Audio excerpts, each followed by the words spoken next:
Bien-aimé, sois béni au nom puissant de Jésus-Christ de Nazareth. Bienvenue à cette autre minute plus qui sera légèrement aussi longue que les précédentes, n'est-ce pas? Depuis un certain temps, l'Éternel s'adresse à son peuple. Eh bien, je suis la prophétesse Déborah, servante de l'Éternel, mère des nations, mais aussi et surtout ta servante. Et si je vis, bien-aimé, c'est parce que tu vis, c'est parce que je dois t'apporter un plus. Je suis le vase de l'Éternel et je viens te parler de sa part ce jour, bien-aimé. En effet, la dernière fois, l'Éternel a parlé avec beaucoup d'autorité, d'insistance et surtout de colère à son peuple. Aujourd'hui, l'Éternel revient pour donner des instructions fermes, n'est-ce pas, à tous ceux-là qui veulent éviter le châtiment céleste, parce que vraiment, sa colère est sur le point de s'abattre. Et il a parlé, il s'est adressé à une certaine catégorie de personnes. Ça ne veut pas dire que c'est fini, bien-aimé. Le Seigneur va continuer à parler, mais aujourd'hui, il vient donner des instructions fermes pour que, n'est-ce pas, les choses marchent comme il le souhaite et que les gens se ravisent et que la situation change, que sa colère puisse s'apaiser. Tu es donc béni au nom puissant de Jésus-Christ de Nazareth, toi qui es connecté. Merci d'être toujours là, merci d'écouter, merci de partager également. C'est pour la gloire de Dieu, ce n'est pas pour la gloire de la prophétesse Déborah. Si tu partages, n'est-ce pas, ce que le Seigneur dit, alléluia, tu es béni au nom puissant de Jésus-Christ de Nazareth. Sans perdre du temps, bien-aimé, nous allons nous appuyer sur un passage en ce jour. Et ce passage se trouve dans le livre de Deutéronome 10. Nous allons d'abord lire du verset 12 au verset 14, puis du verset 16 au verset 18. Voici ce que dit la parole. L'Éternel me dit alors, pardon, excusez-moi bien-aimé, nous sommes dans Deutéronome 10. Voilà. J'espère que tu as ta Bible également et que tu notes bien-aimé. Tu es béni, tu es béni, tu es béni. Voilà. Maintenant, Israël, que demande de toi l'Éternel, ton Dieu, si ce n'est que tu craignes l'Éternel, ton Dieu, afin de marcher dans toutes ses voies, d'aimer et de servir l'Éternel, ton Dieu, de tout ton cœur et de toute ton âme. Si ce n'est que tu observes les commandements de l'Éternel et ses lois que je te prescris aujourd'hui, afin que tu sois heureux. Voici, à l'Éternel, ton Dieu, appartient les cieux et les cieux des cieux, la terre et tout ce qu'elle renferme. Versets 16 à 18. Vous circoncirez donc votre cœur, et vous ne raidirez plus votre cou, car l'Éternel votre Dieu est le Dieu des dieux, le Seigneur des seigneurs, le Dieu grand, fort et terrible, qui ne fait point accession de personne et qui ne reçoit point de présent, qui fait droit à l'orphelin et à la veuve, qui aime l'étranger et qui lui donne de la nourriture et des vêtements. Amen. Bien-aimé, Dieu n'est pas un Dieu avec lequel on négocie n'importe comment. Il est question de mettre en pratique sa parole. Ce n'est pas parce que tu vas aller dans son église, comme probablement tu y as été, n'est-ce pas, déposer des offrandes, déposer des dîmes, déposer des sacrifices et ainsi de suite. Et après, tu ne vas pas appliquer sa parole, tu crois que tu auras la faveur de Dieu. On ne l'achète pas. C'est pourquoi il vient de dire, bien-aimé, qu'en réalité, il ne reçoit pas de présence. C'est ce que ça veut dire, bien-aimé. Donc, il n'est pas un Dieu qui se corrompt. Tu es béni au nom puissant de Jésus-Christ de Nazareth, toi qui écoutes. Eh bien, le Dieu de gloire voudrait s'adresser particulièrement, n'est-ce pas, à ses enfants. Il veut donner des instructions, n'est-ce pas, en ce jour. Et pour cette première partie, parce qu'il y aura plusieurs parties bien-aimées, Dieu va parler autant que lui veut. Donc, je me dispose tout simplement pour recevoir de sa part. Donc, Dieu va parler aujourd'hui particulièrement de la famille. Dieu voudrait que son royaume marche. Dieu voudrait que le corps de Christ soit bien. Et si le corps de Christ est bien, alors le monde irait bien. Parce que c'est ce qu'il souhaite. Ces abominations cesseraient dans le monde. Qu'est-ce que le Dieu de gloire préconise donc au niveau de la famille? La famille, c'est quoi? C'est un ensemble de personnes qui sont liées, n'est-ce pas? Soit par le sang, soit par alliance, n'est-ce pas? C'est ça la famille. La famille. Il y a aussi des gens qui sont liés, n'est-ce pas, sur le plan spirituel. Donc, il y a la famille biologique et il y a la famille spirituelle. Et le Seigneur voudrait parler de famille aujourd'hui. Nous allons commencer par la famille biologique. Qu'est-ce que le Dieu de gloire voudrait que ses enfants fassent pour que sa colère, n'est-ce pas, s'apaise? Premièrement, il voudrait s'adresser aux gens. Il dit, pour qu'il y ait une famille, il faut qu'il y ait deux personnes qui s'aiment au départ. Deux personnes. C'est comme ça que la famille a commencé. Nous avons commencé, n'est-ce pas, à la création au début avec Adam et Ève. Ils ont été créés par le Seigneur, n'est-ce pas? Et c'est à partir d'eux qu'il y a eu une descendance, Caïn et Abel. Et après, vous connaissez la suite dans le livre de Genèse. Donc, bien aimé, il faut deux personnes qui se rencontrent, n'est-ce pas? Parce qu'ils ne vont pas être créés comme Adam et Ève, n'est-ce pas? Voilà, maintenant, ils sont nés des gens, depuis il y a eu des générations, maintenant, il faut que deux personnes se rencontrent, un homme et une femme, parce que c'est de ça dont il est question. Ce n'est pas un homme et une femme et une femme. Non, non, non, au nom de Jésus-Christ de Nazareth, faille à ce genre de choses. Lorsque le Dieu de gloire parle de fiançailles, il parle bien évidemment d'un homme et d'une femme qui se rencontrent. Et donc, qu'est-ce qu'ils font? La première étape, c'est que, alors, ils ont une attirance, ils ont de l'amour l'un pour l'autre, et puis après, ils préparent, n'est-ce pas, ces fiançailles-là, en étant dans la prière, le jeûne, pour voir si réellement, parce qu'il faut que les gens qui se rencontrent dès le départ essayent de savoir si réellement Dieu approuve leur relation. Beaucoup de personnes qui me regardent ne sont pas passées par là. Est-ce que vous vous êtes rencontrés, vous avez eu des flashs, vous avez eu, n'est-ce pas, une étincelle l'un pour l'autre, mais est-ce que vous avez demandé à Dieu? Vous n'avez pas demandé à Dieu si vous devez être ensemble, si c'était son plan. Chacun a quelque part sa côte. Un homme a sa côte quelque part. C'est pourquoi il y a disharmonie dans plusieurs couples aujourd'hui, parce que dès le départ, ils n'ont pas essayé de savoir s'ils étaient faits l'un pour l'autre, si le Dieu de gloire avait prévu qu'ils soient ensemble. Eh bien, le Dieu de gloire l'a prévu. C'est pourquoi moi, ça me fait rire quand je vois des gens qui disent que, oh machin, il y a beaucoup de femmes dehors, et alors on est obligé d'être polygame parce qu'il faut sauver ces femmes, parce qu'il faut leur donner à manger. Faille ce genre de pensée. Dieu n'a pas prévu la polygamie. C'est un péché, c'est un péché, c'est un péché. Et dans nos sociétés actuelles, nous pouvons voir en réalité même que la polygamie a apporté plus de problèmes que de paix. Je sors d'un foyer polygamique et je sais de quoi je parle, bien aimé. Donc, mon feu père avait épousé ma feu mère, n'est-ce pas? Et puis après 20 ans, il a décidé de prendre une deuxième femme. 5 ans après, il a pris une troisième. Nous savons ce que ça a fait. Je ne veux pas en parler, bien aimé. Si le Seigneur me le dit aujourd'hui, ce n'est pas parce qu'à cause de ce que j'ai vécu, mais parce que dans sa parole, il n'y a nulle part là où il approuve. Même s'il y a des patriarches qui ont été polygames certains comme Jacob, pas parce qu'il le voulait. On l'a rendu polygame, son oncle Laban. Mais maintenant, il y a des gens qui ont été polygames parce que leurs femmes y ont poussé comme Abraham. Abraham s'est retrouvé à un moment donné polygame parce qu'il a fait un enfant avec Agar. Et après, maintenant, voilà, il était obligé d'entretenir 2 femmes à la maison. Il y a des gens comme David, à cause de leur faiblesse, se sont retrouvés avec plusieurs femmes. Salomon, alors n'en parlons même pas. Salomon avait, je crois, 300 femmes et combien de concubines, je ne sais pas trop. Ou c'est 600 femmes et 300 concubines, ou bien 300 femmes et combien de concubines. En fait, lisez bien aimé, moi je n'aime même pas parler de ça. Donc vous êtes bénis au nom puissant de Jésus-Christ de Nazareth. Alors le Dieu de gloire dit que quand vous vous rencontrez, vous priez, vous faites des programmes de jeûne, de prière, vous demandez à Dieu des signes. Est-ce que vous êtes vraiment fait l'un pour l'autre? Parce que vous pouvez bien vous aimer, mais ce n'est pas le plan de Dieu. Tu n'es pas fait pour être forcément avec un frère en Christ, parce qu'il est à l'église, dans ton église, parce qu'il est choriste, parce qu'il est évangéliste, oui ça te plaît, parce qu'il est pasteur proposant, oui ça te plaît. Tu veux absolument être l'épouse d'un pasteur proposant, d'un choriste, d'un évangéliste, d'un louangeur, ainsi de suite. Mais est-ce que c'est le plan de Dieu pour toi? Non. Peut-être que Dieu a prévu que tu épouses un autre frère. Même si tu as de l'amour pour ce frère, eh bien, sincèrement et en toute objectivité, présentez votre amour devant le Seigneur et il décidera, bien évidemment. Il y a des gens aussi, Dieu peut, pourquoi pas, Dieu peut révéler, voilà, j'ai décidé de mettre telle personne ensemble et j'aimerais, voilà, qu'ils soient ensemble. Vous pouvez comprendre, vous vous mettez ensemble, mais vous devez toujours prier, ça n'exclut pas, parce que vous priez pourquoi?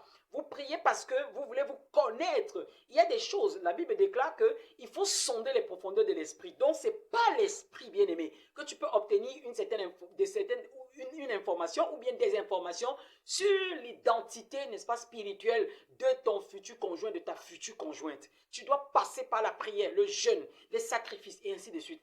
Mais on ne va pas exclure le côté, l'aspect humain, c'est-à-dire le fait de se rencontrer, parfois de partager autour d'un pot, d'entreprendre des activités communes et ainsi de suite, ainsi de suite. Donc voilà des choses qui au préalable vous permettent de vous mettre ensemble. Et lorsque vous vous êtes mis ensemble, bien-aimés, lorsque vous avez la confirmation divine, vous avez maintenant présenté à votre pasteur, n'est-ce pas, qui, n'est-ce pas, va aussi vous aider dans ce sens, va vous préparer au mariage en vous donnant des enseignements adéquats et vous allez participer à des séminaires et ainsi de suite.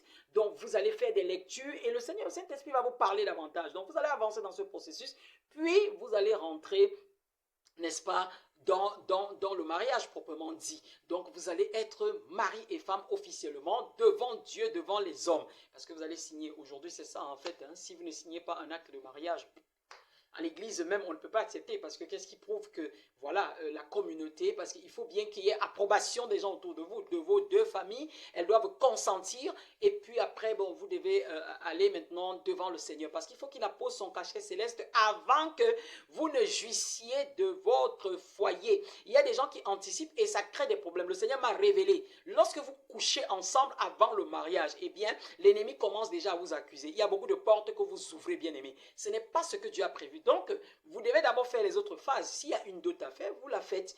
Et ensuite, vous passez à la mairie et après la mairie, vous allez à l'église pour que le Dieu de gloire appose son cachet céleste. Et puis maintenant, vous êtes désormais libre de goûter, n'est-ce pas, de goûter à cette joie-là, n'est-ce pas, de s'amuser entre hommes et femmes, puisque nous sommes faits pour nous multiplier. C'était l'objectif divin. Donc voilà. Et puis même pourquoi pas, parce que Dieu n'a pas prévu que ce soit seulement pour se multiplier, que l'homme et la femme se rencontrent dans les lieux secrets, dans leur intimité, aussi pour se faire plaisir. Le Dieu de gloire a prévu ça. C'est un moment très intense. Je reviendrai là-dessus dans d'autres enseignements bien aimés. Donc voilà comment le Dieu de gloire voudrait que cela se passe. Parce qu'il y a des personnes, par exemple, si vous n'entrez pas dans des programmes de jeûne, de prière, si vous n'entrez pas dans des programmes sérieux, Dieu ne peut pas vous révéler que peut-être il y aura opposition dans vos familles respectives. Quels sont vos antécédents spirituels? Est-ce que dans les familles de l'un et l'autre, il y a de la sorcellerie, il y a du vampirisme? Est-ce qu'il y a telle maladie? Est-ce qu'il y a tel genre de choses? Oui, le Saint-Esprit est capable de révéler ce genre de choses. Bien évidemment aussi, vous allez passer, n'est-ce pas, au test, n'est-ce pas, avec le conjoint, parce qu'il y a une série d'examens que les futurs mariés doivent, n'est-ce pas, faire pour ne pas être surpris. Parce qu'il y a des gens, n'est-ce pas, qui ne savent pas qu'ils n'ont pas un sang, qui donnent, n'est-ce pas, et puis ils vont aller donner des hémaciés, et ainsi de suite, et puis ils vont accuser la sorcellerie. Pourtant, c'est un fait scientifique qui peut se démontrer, bien aimé. Donc, pour éviter tout ça, il faut prier. Mais moi, je sais que le Dieu de gloire ne peut pas permettre que des gens se mettent ensemble et qu'il y ait autant de blocages. S'il avait prévu que vous soyez ensemble, il n'y aurait rien qui vous bloquerait au nom de Jésus-Christ de Nazareth. Donc, passez par là. Mettez le Dieu de gloire au devant de votre relation et vous serez bénis au nom de Jésus-Christ de Nazareth. Et lorsque donc, comme je disais tantôt, vous êtes déjà marié, alors vous ne vivrez pas un certain nombre de problèmes. Dieu donne des instructions à des personnes de manière précise. Il y a des gens à qui Dieu dit, lorsque vous allez vous marier, il faudrait que votre lune de miel, vous puissiez la passer comme ceci. Il faudrait que pour votre premier rapport, que vous fassiez ci, vous fassiez ça, vous jeûniez, vous fassiez ci. Oui, oui, oui. Dieu donne des instructions personnelles. Il m'en a donné, bien aimé, à un moment donné, même si ça n'a pas, voilà, ça n'a pas toujours été ça, mais il m'en a donné, donc je n'ai pas respecté. Je n'ai pas respecté. Et quand tu ne respectes pas, il y a des incidents, bien aimé. Il y a des problèmes quand tu ne respectes pas scrupuleusement ce que le Dieu de gloire dit. Il faut faire attention, bien aimé. Il faut faire très attention. Donc, voilà, il faut respecter scrupuleusement parce que dans ce processus, Dieu nous donne des instructions. Et ce qui fait donc que nous sommes déjà préparés. Et nos enfants viendront dans une atmosphère spirituelle positive. Donc, nous aurons une fondation qui est Dieu, qui serait au centre de notre relation, et nous éduquerions nos enfants selon la crainte de l'Éternel. Voilà, nous aurions un foyer en paix déjà d'abord. Maintenant, lorsque vous vous mettez ensemble, ce n'est pas seulement pour rester avec vos enfants, non, bien aimés. Lorsque deux personnes se mettent ensemble, c'est aussi deux familles qui se réunissent. Donc, en réalité, en tant qu'enfant de Dieu, pour qu'il n'y ait pas de problème, bien aimés, vous devez vous entendre avec vos familles respectives. Et maintenant, chaque conjoint doit s'entendre avec les membres de sa belle famille, que ce soit l'homme, que ce soit la femme. Donc vous devez pouvoir vous comprendre, leur apporter la lumière, vous comporter de manière à ce que cette belle famille puisse, n'est-ce pas, vous admirer, n'est-ce pas, même s'il y avait des gens qui avaient des oppositions, même s'il y avait des sorciers, même s'il y avait des gens qui pouvaient combattre votre relation, bien aimé, en appliquant la parole de Dieu, vous-même d'abord, en étant fidèle à Dieu, puis en leur apportant cette lumière, au travers de votre façon de vous comporter, et bien aimé, vous allez les gagner à Christ et il se passera des merveilles. Vous n'aurez pas un certain genre de problème dans votre relation, dans votre couple au nom de Jésus-Christ de Nazareth. Dans votre belle famille, vous n'aurez pas de problème. Donc vous formerez en fait une autre grande famille que le Seigneur visitera puissamment au travers de vous, au travers, n'est-ce pas, de vos enfants et ainsi de suite. Donc bien aimé, vous voyez très bien que il est important que les mariés, qu'un couple, n'est-ce pas, fonde sa relation sur Christ. C'est Christ qui est la base de tout. Bien aimé, le diable a un projet terrible de détruire les couples. Nous voyons beaucoup de divorces aujourd'hui. Même les serviteurs de Dieu, bien aimés, ils n'en sont pas exempts. Ils n'en sont pas exempts. Que ce soit les servantes de Dieu, que ce soit les serviteurs de Dieu. Nous savons ce que nous vivons. Donc faisons très attention, bien-aimés. Nous voyons autour de nous beaucoup de cas comme ça. Il faut faire très attention. Donc si vous ne mettez pas votre fondation, si dès le départ, c'est vrai qu'il y a des brebis galeuses. Ils commencent un processus normalement et après, bon, je sais, ils avancent. Ils peuvent même suivre des instructions telles que Dieu l'a dit pendant les fiançailles et autres et tout. Mais à un moment donné, vous connaissez les types de terre, bien évidemment. S'ils rencontrent des soucis, des problèmes, et après ils oublient totalement ce que Dieu leur a dit dès le départ, et puis tombent dans le piège de l'ennemi, et leur relation se gâte. Ça ne veut pas dire que Dieu n'avait pas prévu dès le départ qu'il en soit ainsi. Non, Dieu a bien prévu ce mariage, Dieu a bien prévu de mettre ces personnes ensemble, mais c'est ces personnes qui ont mal géré la relation, c'est ces personnes qui n'ont pas su s'adresser au Seigneur. Quand les vents soufflaient, quand les tempêtes, les vents contraires soufflaient, quand il y avait problème entre l'un et l'autre. Nul n'est parfait, bien-aimé. Aucune personne n'est parfaite. Donc, vous pouvez même suivre toutes ces choses correctement. Ça ne vous garantit pas qu'à 100% la relation ira jusqu'au bout sans problème. Non, vous pouvez mettre en pratique, mais il y aura toujours des tentations, il y aura toujours des épreuves. Oui, de la part de l'Éternel pour voir à quelle dimension vous êtes. Et des tentations de la part de l'ennemi. Parce qu'au fur et à mesure que vous avancez, l'ennemi n'aime pas là où il y a le calme. Vous serez soumis à tout. Ça peut venir de votre belle famille. Ça peut venir de votre famille personnelle. Ça peut venir de vos amis. Ça peut venir de vos voisins au quartier. Ça peut venir de vos collègues. Bref, les tentations peuvent venir de toutes parts. Les mauvais conseils, les mauvaises compagnies. Avec le temps, quand on n'est pas vraiment ferme dans sa marche avec le Seigneur, quand on ne médite pas, on ne prie pas, on ne jeûne pas, ensemble, en famille, parce que priez toujours avec vos enfants bien-aimés. Si vous êtes vraiment des enfants de Dieu, vous vous êtes mis ensemble, vous devez éduquer vos enfants dans la crainte de l'Éternel. La Bible dit que la crainte de l'Éternel, c'est le commencement de la sagesse. Et la Bible déclare également dans le livre de Proverbes que éduque l'enfant selon la crainte de l'Éternel et lorsqu'il sera grand, il ne s'en détournera pas. Aujourd'hui, les familles sont déboussolées. Pourquoi? Parce que la fondation n'a pas été bonne.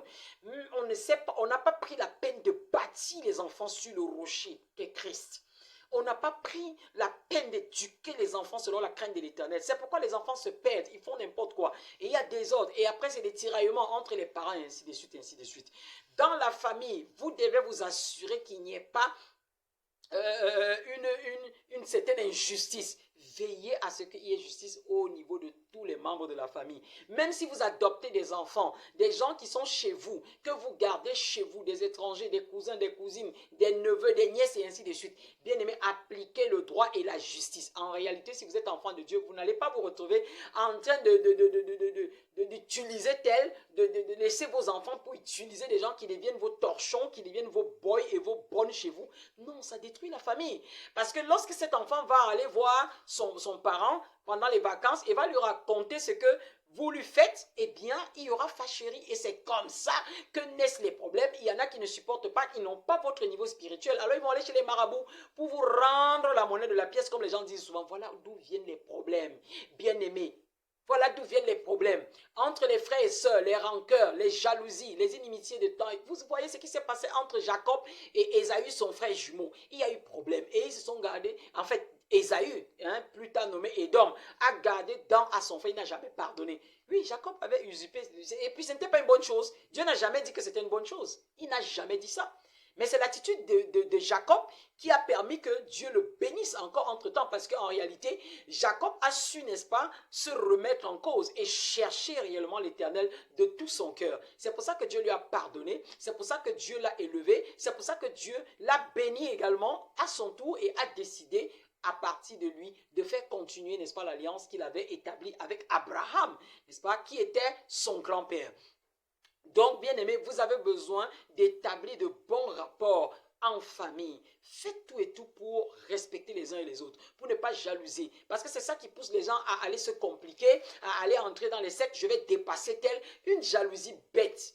Une concurrence inutile en fait. Appréciez ce qui est en l'autre. Rapprochez-vous de cette personne. Cherchez à savoir comment cette personne a fait pour en arriver où elle est. Si elle ne s'est pas compliquée, bien sûr, parce que vous n'allez pas copier n'importe quel conseil. Vous n'allez pas mettre n'importe quel conseil en pratique. Vous n'allez pas copier n'importe quelle attitude si ça ne correspond pas avec ce que Dieu veut. Donc, bien aimé, si vous entretenez donc les membres de votre famille de la sorte, avec respect, avec justice, si vous regardez également les membres de la belle famille comme étant vos parents, comme étant vos frères, vos soeurs, comme étant vos aînés. Voilà.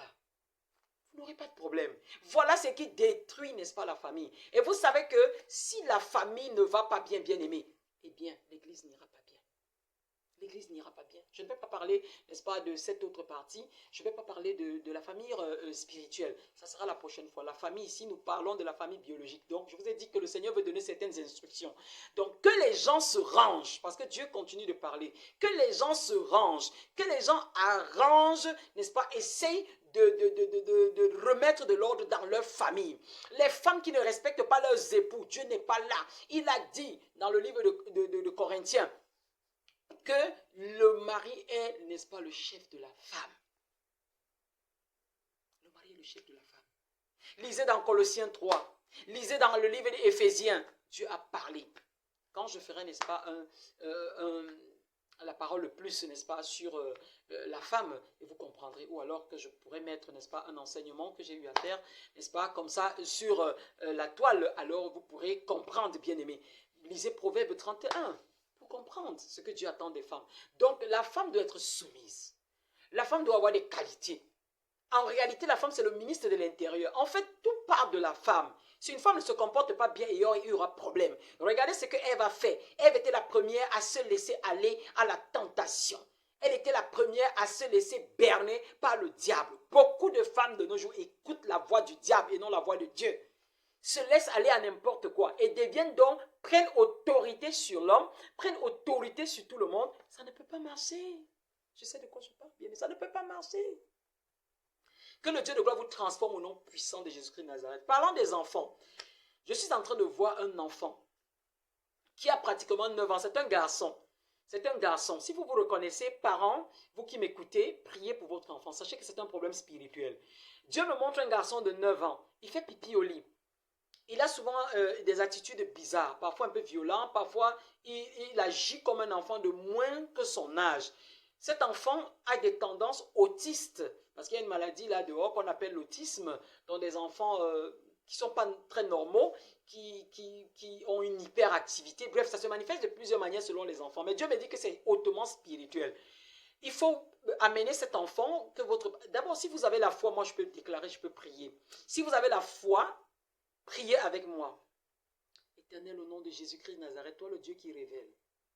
Seigneur Dieu, localise cet enfant où qu'il se trouve de par l'univers entier, du nord au sud, de l'est à l'ouest, de l'occident en orient, du septentrion au midi. Seigneur, tu m'as parlé de ce jeune garçon, papa, de cet enfant de 9 ans qui fait pipi au lit et qui a des attitudes bizarres, éternel Dieu. Papa, si ils sont nombreux à avoir des enfants de la sorte, guéris-les au nom de Jésus. Ta parole, ô éternel Dieu de bonté, sort pour guérir, papa. Elle ne revient pas sans accomplir ce pourquoi elle est sortie. Par l'autorité et l'onction que tu m'as donnée, éternel Dieu, par, ô éternel Dieu de bonté, ta puissance, par le nom de Jésus. Papa, libère ces garçons-là, libère ce garçon au nom de Jésus-Christ de Nazareth.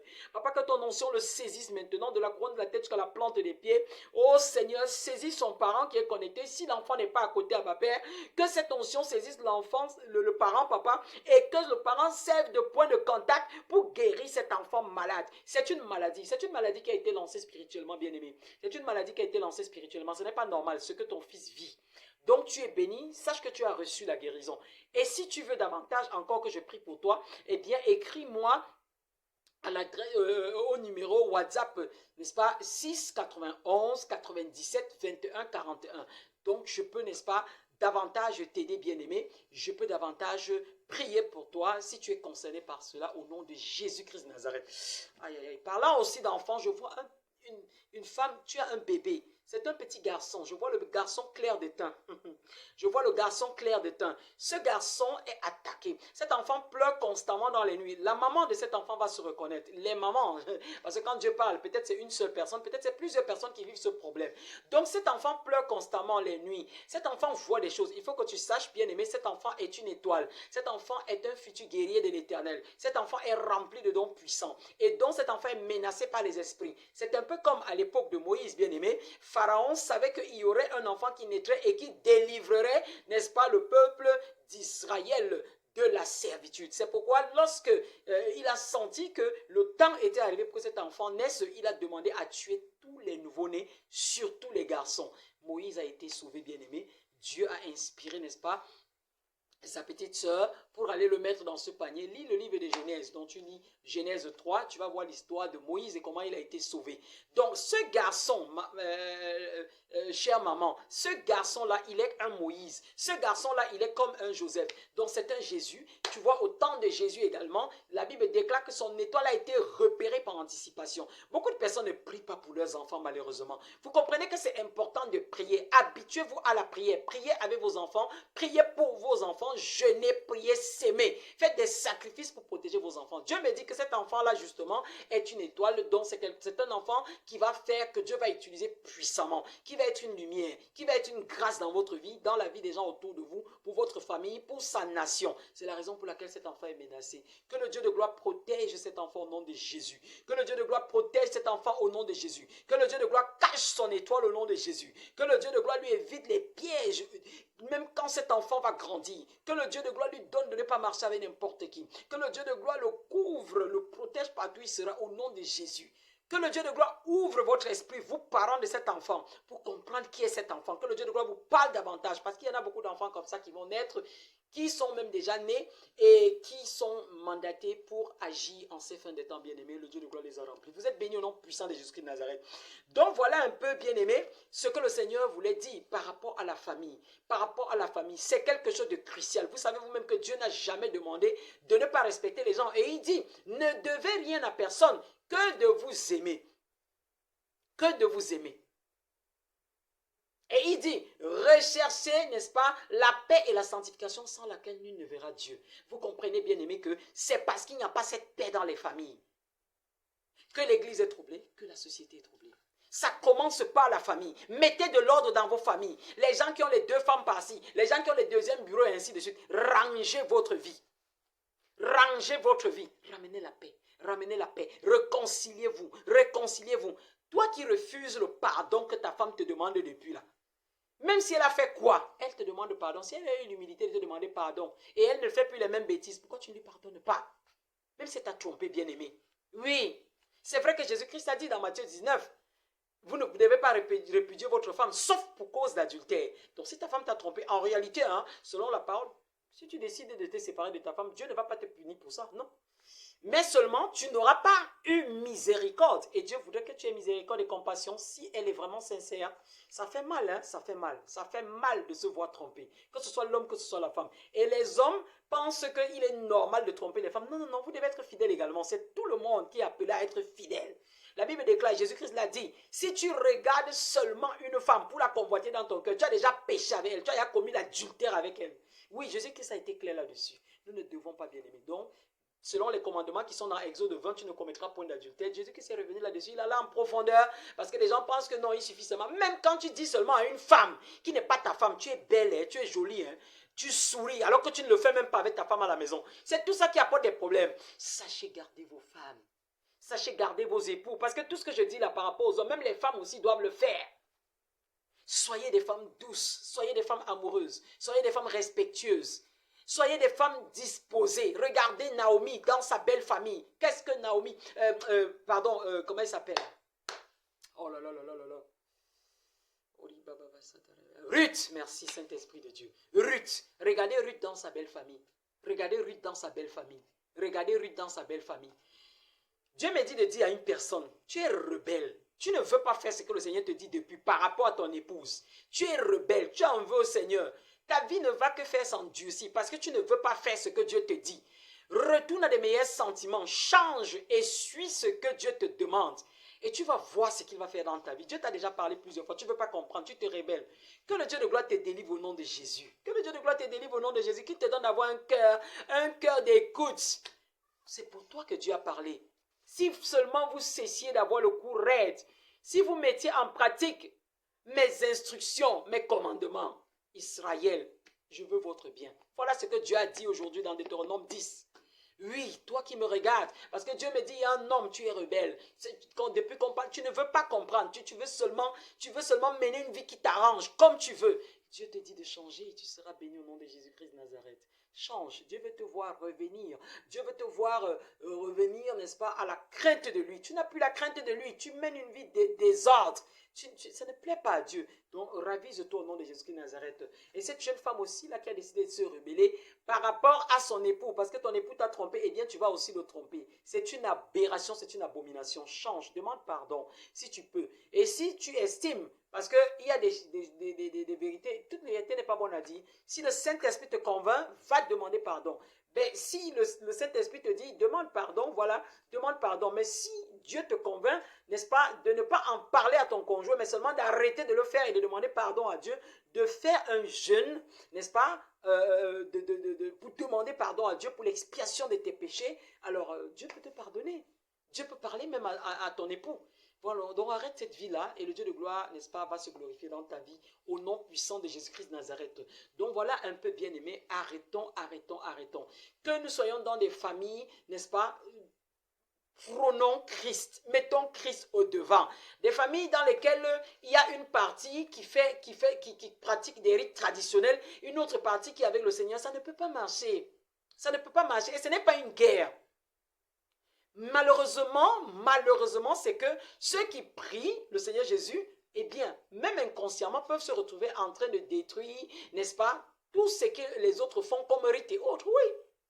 Et prière, ce n'est pas qu'ils se sont levés pour combattre leurs frères et sœurs. Il y en a qui pensent comme ça, non.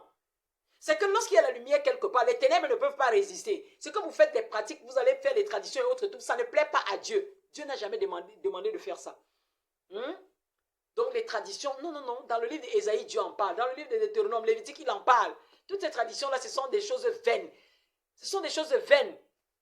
Donc lorsque vous les pratiquez, vous n'êtes pas en règle avec Dieu. Ça veut dire que si dans votre famille, il y a quelqu'un qui prie intensément, eh bien automatiquement, ça va porter, ça va aller saccager ces choses.